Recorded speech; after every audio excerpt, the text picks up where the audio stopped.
Ngulusuwa katonda amanyi katonda wakisa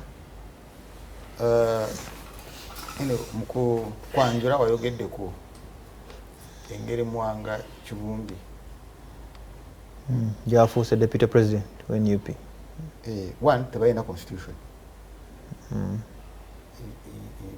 teri gazetted but nebwova ku ekyo ekiwandiiko kiriwo mu butongole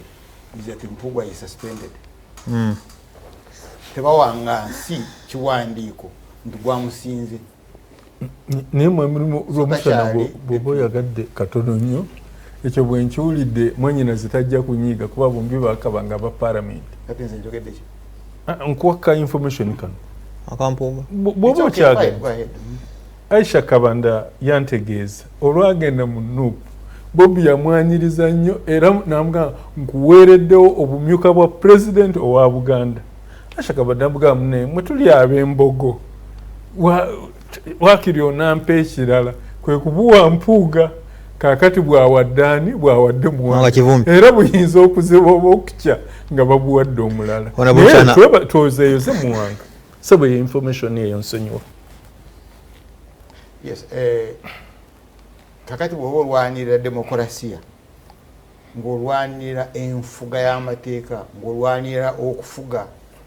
mu bulambukufu aye togenda mu bintu by'ekijinga bwe biti very dirty things muno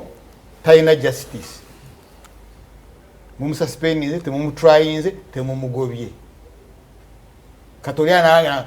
tumureplacinze jangu mureplacing no jangu duka ngosimayiringa onenya akkiriza okutwala wa deputy president countries gwenda bazi tochibera yokulwanyisa efuga ebbi Museveni is much better kati yafuuse lecturer waabwe